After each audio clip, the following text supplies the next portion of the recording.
Dream Podcast. Hoje eu tenho um convidado muito especial, o Ricardo do Som. Seja muito bem-vindo, Ricardo. Obrigado, Kaique, pela oportunidade. Gente, hoje a gente chamou o Ricardo aqui. O Ricardo ele é um empresário aqui da Flórida, aqui de Orlando. Ele trabalha no ramo de compra para casas, para investimento, né, para casas de férias, casas de vacation. E hoje a gente vai falar sobre muitas coisas, né? Um pouquinho sobre a trajetória do Ricardo, como que ele começou, do início até onde ele está hoje. E a gente vai abordar também esse aspecto de como vale a pena comprar uma casa nos Estados Unidos, como vale a pena comprar uma casa para investimento e transformar a sua casa numa máquina de dinheiro.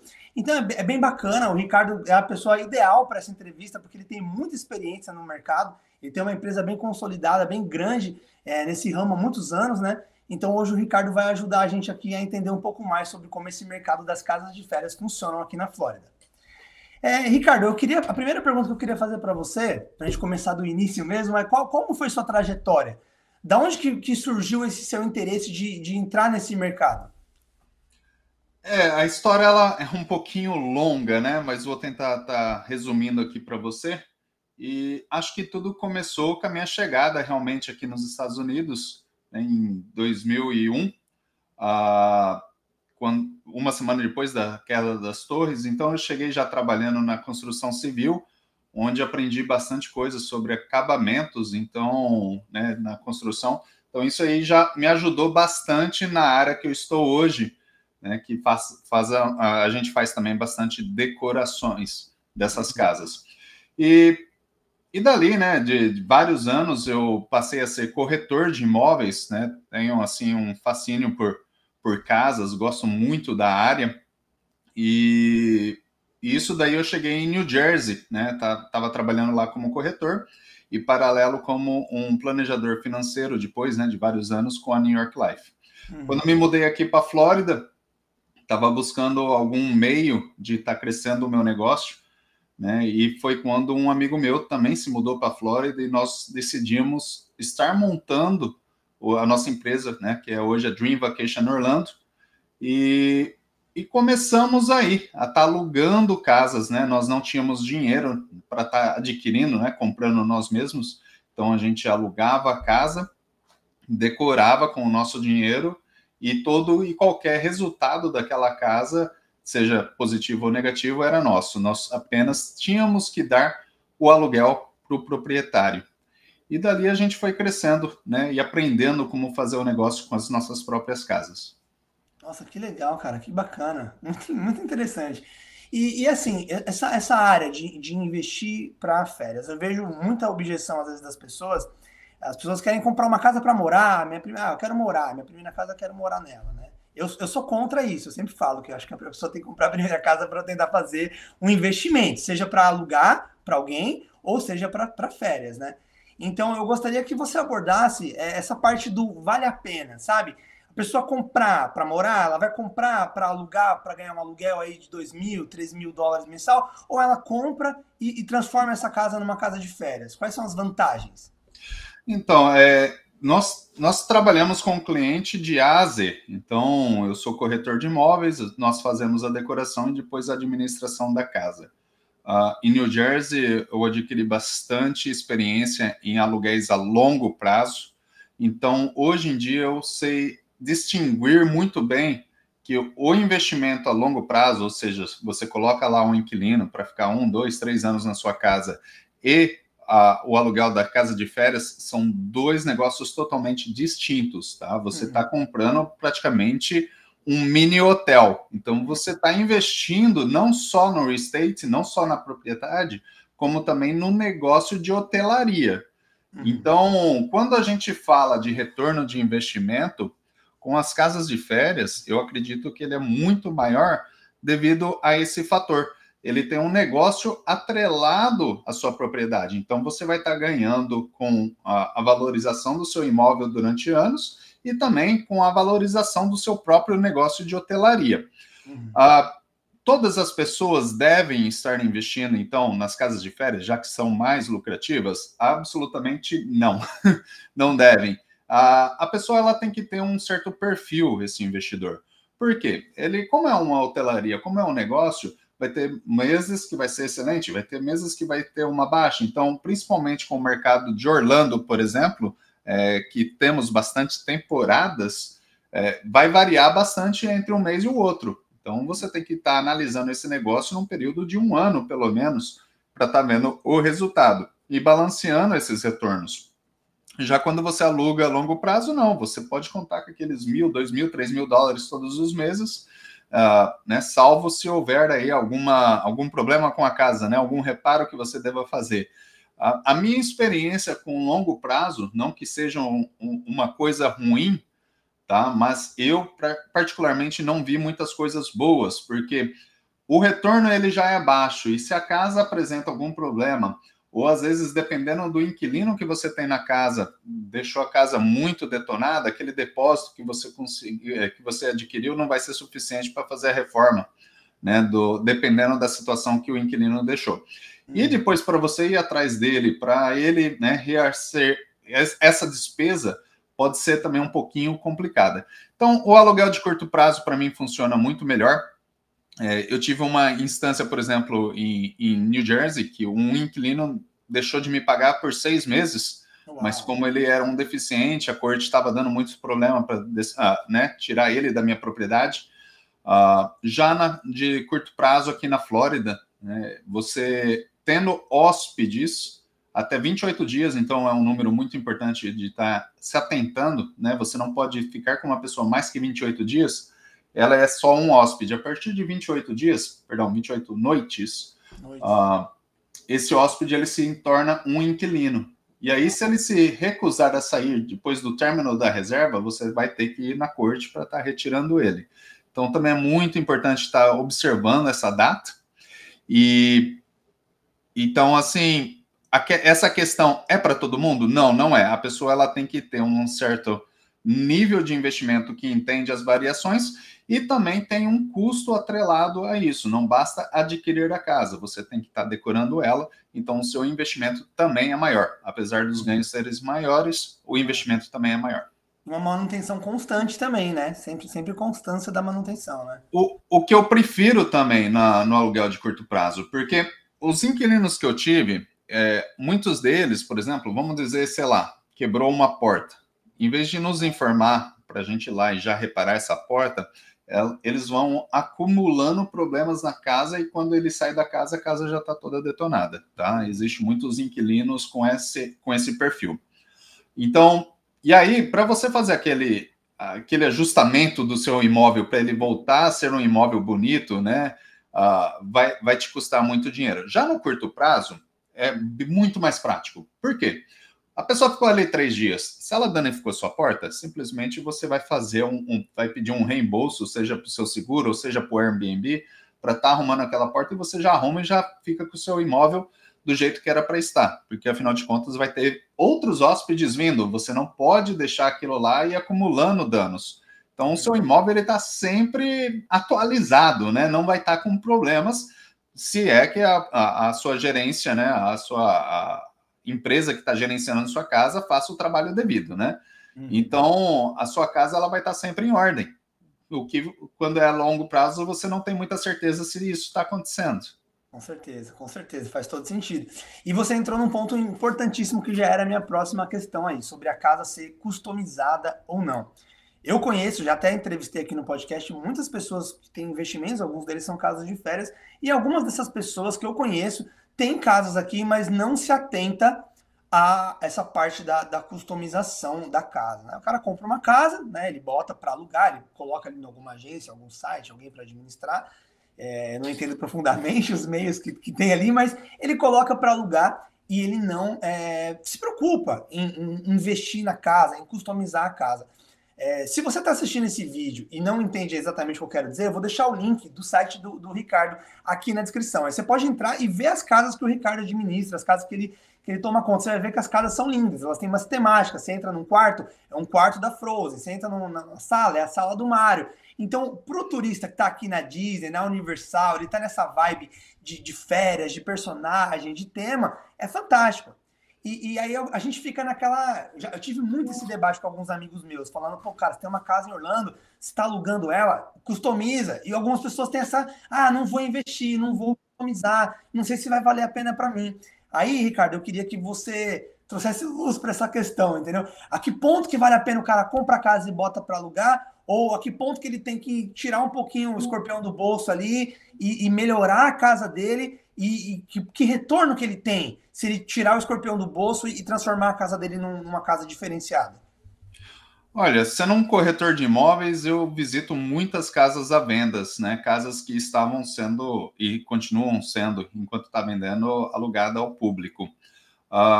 Já na porta da entrada, muitas vezes eu consigo identificar o porquê que aquela casa está sendo vendida. Então, pensa bem, se você tem um negócio que é lucrativo, tá te rendendo um dinheiro muito bom todos os meses, você venderia esse negócio? Qual é o motivo por detrás? Claro que nem sempre é uma questão financeira, às vezes pode ser uma morte na família, pode ser um divórcio, pode ser outros fatores também. Mas, digamos assim, a grande parte dessas casas que estão indo para o mercado são pessoas que não estão tendo lucro. Muitas vezes eles não conseguem pagar nem o financiamento delas. Então, quando eu, por exemplo, alisto uma casa para ser vendida como um corretor, estou vendendo a casa de alguém, tá? Eu não faço muito questão de qual é o tipo de imóvel, se ele está totalmente decorado ou não. Então, para mim, está vendendo. Para mim, estar administrando, eu faço questão. Não pode ser qualquer tipo de imóvel. Por quê? Se você não faz uma decoração de acordo, você tem uma competição muito grande aqui no mercado. São mais de 50 mil casas na região que fazem o aluguel de curto prazo. Então, se a sua casa ela não se destaca, você vai ser um entre 50 mil. Né? Apesar de Orlando receber, né, a Flórida, perdão, receber 72 milhões de visitantes anualmente, tá? É um número assim tremendo. Tá? Tem mercado para o aluguel de curto prazo. Se a sua casa ela não se destacar, ela não vai ter sucesso. Tá? É simples assim. Então, quando eu estou vendendo uma propriedade, muitas vezes eu deixei de vender a propriedade por estar falando dessa maneira tão abertamente. Então, eu digo para eles, olha, essa casa ela tem um grande potencial. Mostra os números de casas vizinhas, por exemplo, que a gente administra, esse é o resultado, porém, olha as fotos. Tá? Eu quero que você entenda muito bem as fotos. O que eu quero dizer com isso? Não compre essa casa pensando que você vai fazer aqueles resultados se você não investir nela e na decoração dela. Tá? Então, apesar dos produtos serem semelhantes, ou seja, né, o desenho, a quantidade de quartos, o tipo de imóveis serem exatamente iguais e muitas vezes até mesmo na mesma rua, eles vão produzir resultados diferentes, porque a decoração está diferente. Então, muitas vezes eu pego aí um imóvel para mim vender e aí na sinceridade eu chego, olha, se você não for investir nela, não compra, tá? Porque você não vai conseguir pagar o seu financiamento. Então, isso daí é muito importante que as pessoas entendam que depois da compra do imóvel, tipicamente, existe um investimento e alto depois dele para deixar a casa de acordo, para ela estar dando um resultado de acordo. Não basta você comprar o imóvel, isso daí não é suficiente devido à quantidade de casas que nós temos na região. Tenho medo da competição, de ter 50 mil casas? De forma alguma. Inclusive, não sei nem se eu deveria estar compartilhando esse segredo, que é um grande diferencial da nossa empresa.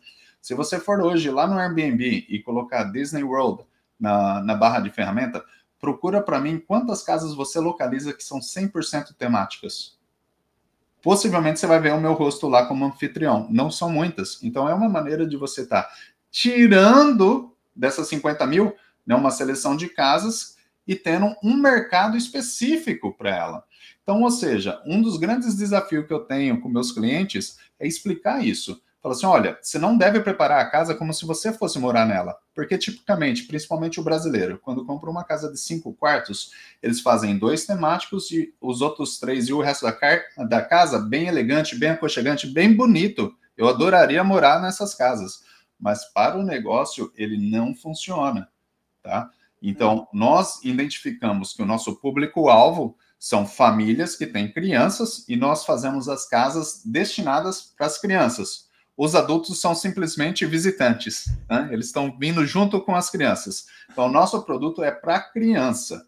Então, estamos separando as nossas casas dessas 50 mil e indo direto num público-alvo que quer casas temáticas, que quer uma extensão da experiência que eles estão tendo nos parques. Então, é muito importante estar separando esse investimento após a compra do imóvel para estar fazendo ele de acordo. E você conseguiria, só para quem está assistindo, poder mensurar, assim, vamos colocar numa diária. A diária de uma casa sem nada, o cara colocou uns adesivos na parede, um quadro lá e pronto, entendeu? E uma casa realmente temática, toda projetada para criança. Eu vou te dar um caso que está acontecendo exatamente agora. Então, eu fiz uma reunião recente com um dos proprietários. Ele comprou uma casa que eu já administrava e manteve a gente na administração, tá? No começo eu alertei ele, né? Mas como é um começo de relacionamento, talvez ele queria estar dando uma olhadinha para ver como que a gente trabalhava, qualquer que seja o motivo dele. Eu disse para ele, falei assim, olha, a sua casa ela tem um grande potencial, tá? Porém, ela não está alcançando esse potencial devido à decoração. Então, a pessoa que decorou a casa é uma pessoa muito conhecida aqui na área, não vou estar falando, evidentemente, faz um trabalho belíssimo, adoro o trabalho dela, acho muito bonito, mas não é pro negócio, tá? Eu moraria tranquilamente na casa que essa pessoa decora, tranquilamente, é super lindo, mas não funciona, tá? Então, novamente, esse modelo de 5 quartos, fizeram só 2 temáticos. Aí, o que eu fiz para o cliente? Falei assim, ó, esse foi o resultado de 1 ano da sua casa. Deixa eu te mostrar agora de uma vizinha na mesma comunidade, tá? Que está decorada de acordo. E aí eu fui mostrando, ó, esse é o seu quarto, esse é o quarto, né, do seu competidor que a gente administra. Esse é o seu outro quarto, esse daqui que é. Vamos ver os seus resultados agora. A casa dele trouxe $20 mil, 20 alguma coisa, a menos no ano do que a outra. Então, assim, apesar de ser a mesma casa, no mesmo resort, mesma administradora, tá? Mesma propaganda, tá em todas as plataformas igualmente. Hoje em dia não é nós que colocamos, né, os turistas dentro de uma casa em particular, porque às vezes eu tenho pessoas que me perguntam isso, mas é que você está mandando mais cliente lá. Não, a gente não é uma agência de turismo. As pessoas não fazem uma fila e falam assim, me arruma uma casa e eu fico colocando sempre na mesma. Ela está ali na plataforma, ela está no Airbnb, ela está no VRBO, ela está no Booking.com. As pessoas vão escolher o que é mais atrativo para elas, tá? Então, se você tem esses 2 imóveis, um do lado do outro, e um está apresentando uma diferença muito grande, né, na decoração, e o povo está escolhendo ela, aliás, reservando ela adiante muito mais do que esta, então o motivo é a decoração em si. Então, eu tive essa conversa com o proprietário, ele vai estar redecorando a casa, tá, para estar adquirindo esses $20 mil extras todos os anos. Tá? É uma diferença muito grande, principalmente se você mantém esse imóvel durante um período muito, né, extenso. Uhum. Não, com certeza, né? Eu penso assim, eu como um turista, você planeja uma viagem, você não vai planejar essa viagem, vamos dizer assim, economizando, ainda mais no local que você vai ficar. Então, eu acho que eu iria, sem economizar, para uma casa legal, que eu vou me sentir dentro de um parque, que a minha família vai ficar muito mais feliz, seja por 3 dias, 4 dias, 5 dias, do que eu ir para uma casa qualquer, que muitas vezes é igual a minha, ou até inferior à que eu já tenho, para ficar lá só dormindo. Né? Porque o cara ele tá vindo aqui para aproveitar, igual você disse, ele traz os filhos, é a alegria da família, das crianças. Então a visão minha é essa. Eu acho que assim, fosse fazer uma casa de férias, fazer uma casa barata ou uma casa lucrativa, eu teria uma casa lucrativa e não uma casa barata. É verdade? Porque às vezes o barato te impede de ter lucro. Eu achei muito legal o que você disse sobre a casa ser uma empresa. Porque realmente é isso, né? Eu acho que, sei lá, se você começa a vender hot dog na calçada, numa barraquinha, qual que é o próximo passo? Você vai transformar isso aí numa van. Qual que é o próximo passo? Vai transformar isso num trailer. Qual que é o próximo passo? Vai virar um restaurante. Então você vai investir na sua barraquinha e ela vai se tornando uma barracona até virar um restaurante muito grande. Então eu não entendo por que muitas pessoas pegam a casa e não olham dessa forma. A casa é uma casa. Pum, tá ali. Coloca um wallpaper aí num quarto ali e tá pronta. Cara, acho fantástico o trabalho que vocês fazem. Acho muito legal ter essa conversa. E assim, varia muito da área, né, que você está trabalhando. Então, por exemplo, se você tem um Airbnb na área de New Jersey, claro que você não vai enfeitar ela com temas da Disney, né? Uhum. Então, tem que analisar bem a área que você está e qual é o perfil dos seus clientes. Então, por exemplo, Existem Airbnbs que estão ao lado de hospitais que fazem tratamento.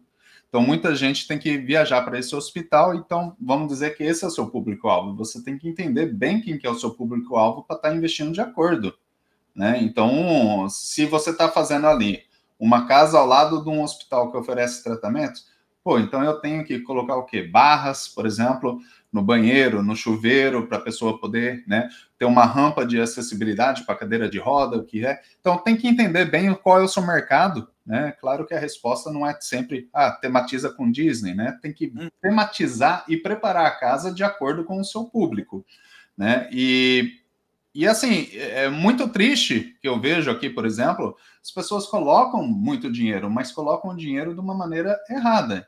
Então, ontem eu fui visitar uma casa que onde o tema dela era um papel parede assim enorme, cheio de folhas. Poxa, o mesmo valor que você gastou para pôr aquele papel parede, você poderia ter posto, sei lá, a cara do Harry Potter ali, né? Alguma coisa temática. Então, às vezes, não é nem a questão do valor, é como é feito.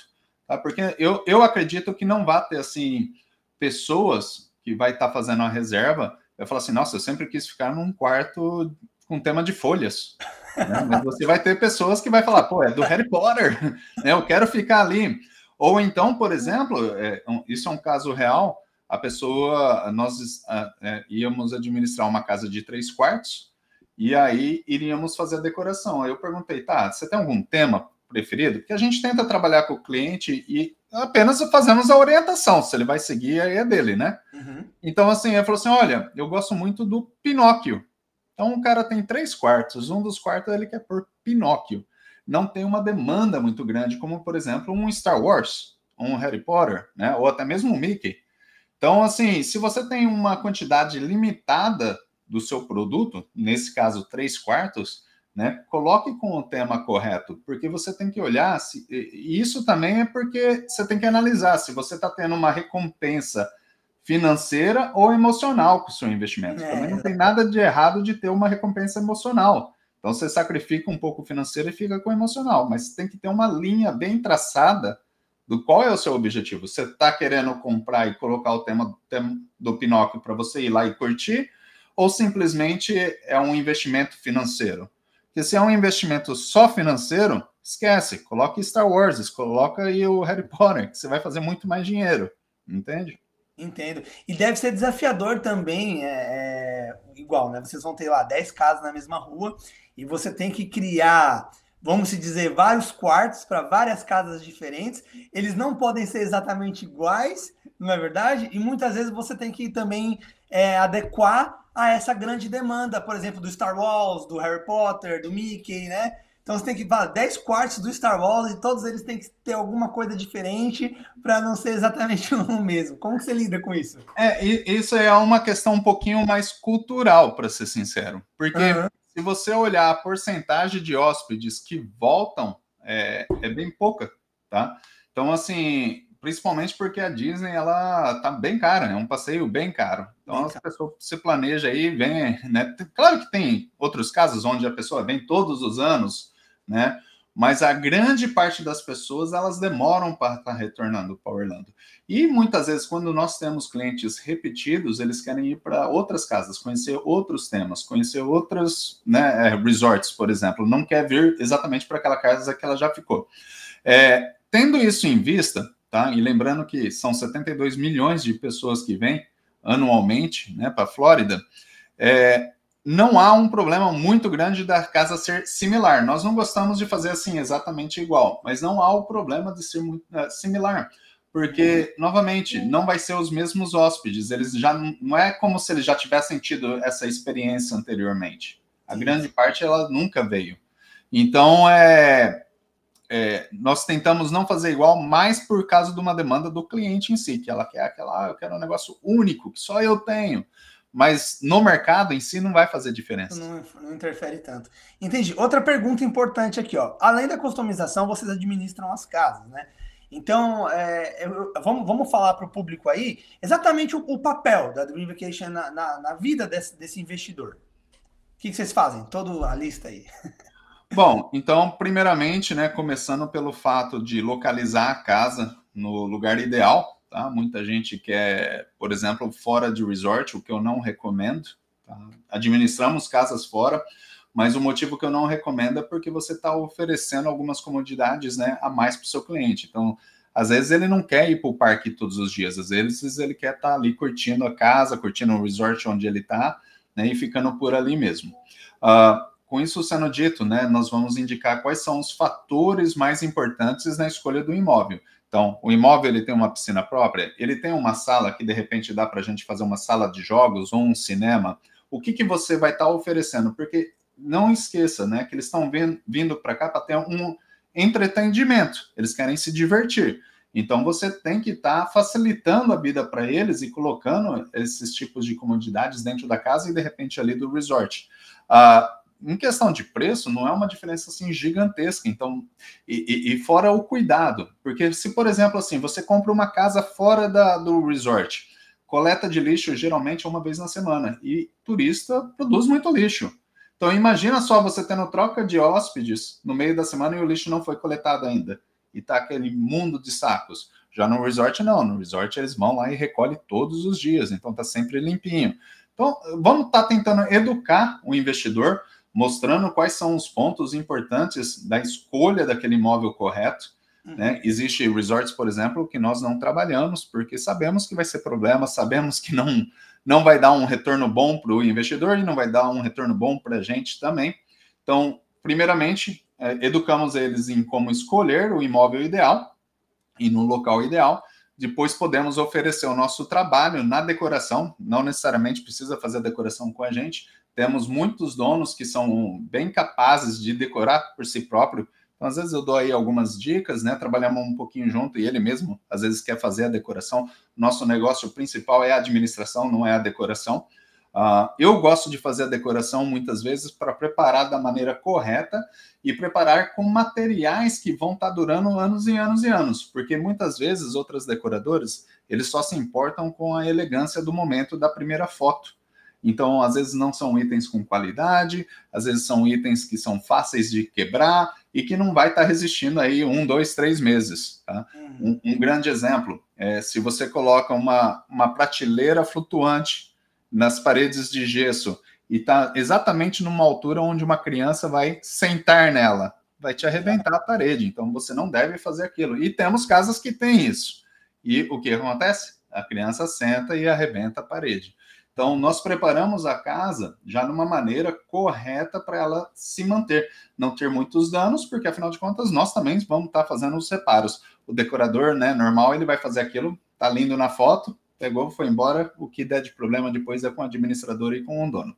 Então, fazemos esse trabalho e depois a administração, né, colocando todas essas casas em diferentes plataformas e atendendo, né, aqueles hóspedes, seja aí, por exemplo, com manutenção, com orientando eles como entrar na casa, o que for, né, necessário, o dono nunca vai estar envolvido com nada. A única coisa que o dono não está envolvido é depois, né, na hora da gente submeter o rendimento para ele. Aí vocês fazem toda essa administração e ele só se preocupa literalmente no gráfico ali e em receber. Sim. Bom, muito bom. Bom, a próxima pergunta que eu tenho aqui, ó, qual é a média de lucro de uma casa de férias para um ano? Vai depender muito, assim, do tamanho da casa, né? Então, nós administramos casas de 3 quartos até 10 quartos. Eu administro casa de 10 quartos, mas eu não recomendo uma casa de 10 quartos, por exemplo. Você vai ver muitos corretores aí falando, quanto maior, melhor. Referente à comissão deles, não ao seu retorno. Por quê? A casa de 10 quartos, por exemplo, né? E isso eu já categorizo, 7 quartos para cima eu já não gosto do retorno, tá? Por quê? Você vai estar alugando a sua diária mais caro do que as outras casas menores, evidentemente, porque ela é maior, porém a demanda é menor. Então a sua casa vai ter uma ocupação anual menor do que uma casa de 5 ou 6 quartos, por exemplo. Sendo assim, né, essas casas de 5 e 6 quartos, elas vão estar alugando por um preço um pouco menor do que essas maiores, porém a grande parte do ano, sendo que o seu resultado, então, final, com essas casas menores vai ser maior, né? Você vai ter um retorno do seu investimento muito maior. Então, depende muito do tamanho do imóvel, de como que o imóvel é preparado, né? Dando novamente esse outro exemplo, né? A pessoa comprou uma casa de 5 quartos, o vizinho fez $20 mil a mais no ano, vai depender realmente de como a casa está sendo preparada e qual o tamanho dela. Certo, muito bom. Vamos lá, próxima pergunta aqui, ó. Hoje é um bom momento para estar investindo nesse mercado, porque a gente sabe que tem muita gente com receio, né? O juros está alto, tá mais difícil hoje em dia. Hoje é um bom momento? Eu acredito que sim, pelo motivo do seguinte: você não só está investindo, né, numa propriedade, mas você está investindo num negócio. Novamente, você está investindo numa hotelaria. Muita gente me procura e, enfim, faz essa pergunta. Fala assim, isso acontece o que aconteceu em 2007, 2008, do negócio despencar. Pessoal, se vocês forem olhar o gráfico, tá, do pico de 2007, 2008, hoje nós estamos muito acima daquele pico. Ou seja, 2007 e 2008 realmente houve uma queda gigantesca devido, né, a vários fatores, inclusive fraudes, né, mas o mercado imobiliário dos Estados Unidos é um mercado mais seguro que existe. Tá? Então, houve aquela queda gigantesca que eu não acredito que jamais vai acontecer novamente, porque hoje os bancos estão com mais cautelas. Antigamente, eu era corretor já nessa época. Antigamente, nós conseguimos fazer financiamento com 100%, né, sem entrada. Então, imagina, eu estou entrando num financiamento, apesar dos juros altíssimos, né, da época, mas eu não coloquei $1 sequer do meu dinheiro.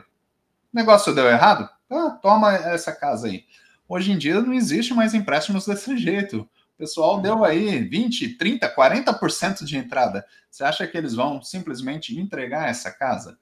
Não vai, tem muita pele envolvida aí com esse investimento. Então não vai ter um retorno, né? Mesmo que houver aí uma possível crise, que é o que o pessoal, né, muitas pessoas acham, não vai ter essa queda que o pessoal está esperando que tenha, como houve em 2007, para depois investir.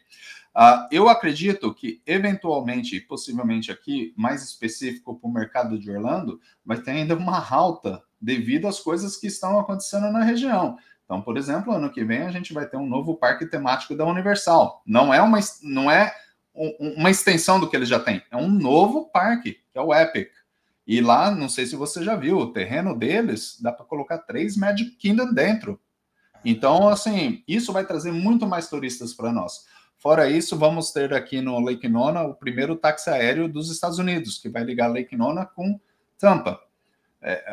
Imagina só, hospitais tecnológicos, né, que a gente já tem, está sendo instalado e estão ampliando, né? A Disney sempre em expansão, né? O iDrive que tem esse projeto de colocar cassinos lá, o que eu sou um pouco contra, mas mesmo que colocar, vai trazer né, mais clientes para a gente.